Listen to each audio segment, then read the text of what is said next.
When I read her message, my chest tightened, but I forced myself to breathe slowly. She wrote, "Going on a sudden trip with my ex, hope you're okay." My fingers hovered over the screen, and instead of anger, I typed back calmly, "No problem." She had no idea what those 2 words really meant. We had been together for 3 years, and I had given her my loyalty, my trust, and my future plans. I thought we were building something lasting. But lately, I had sensed her drifting away. Her late replies, her fake excuses, and the way she avoided eye contact told me everything. Her message only confirmed what my instincts already knew. I didn't confront her. I didn't beg her to stay. Instead, I decided to stay silent and act wisely.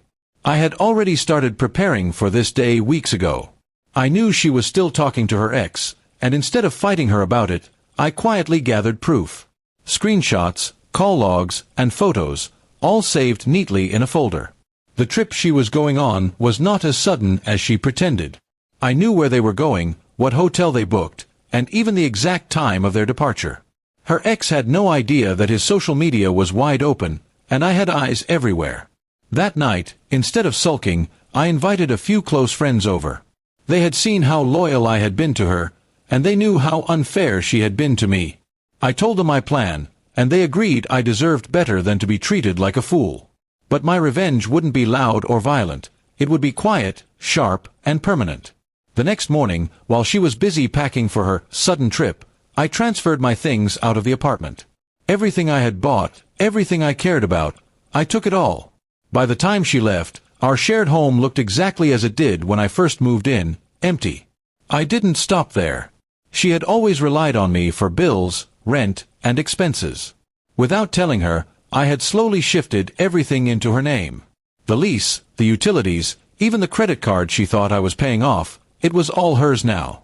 By the time she returned, reality would hit her harder than any argument ever could. As she enjoyed her trip with her ex, posting smiling pictures on her private story, I sent a single email to her parents. Attached were the screenshots and evidence of her affair. I wasn't cruel in my words, just factual. I knew how much she valued their approval, and I let the truth speak for itself. Then I walked away. I blocked her on every platform, changed my number, and left no trace. To her, it would look like I vanished overnight, leaving only the silence she thought I would never give her. When she returned from her trip, I heard through mutual friends that she was shocked. The apartment was bare, the bills were waiting, and her parents were furious. Her ex, realizing the chaos she brought into his life, distanced himself within days. Suddenly, she had no one to lean on. She tried reaching me through mutual friends, begging for an explanation, but I stayed silent. My "no problem" reply was the last thing she ever received from me. It was my way of saying, I won't fight for someone who already chose to betray me. Over the next few weeks, I focused on myself. I poured my energy into work, picked up old hobbies, and surrounded myself with people who valued me.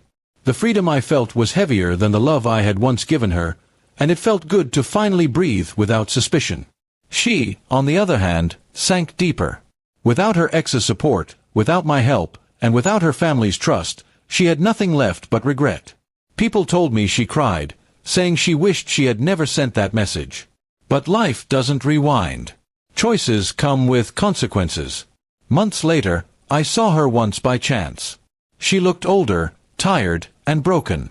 She tried to smile at me, but I simply nodded and walked past. The chapter was closed, and I had no interest in reopening it. In the end, her trip with her ex cost her everything. And all it took from me was 2 words, "No problem."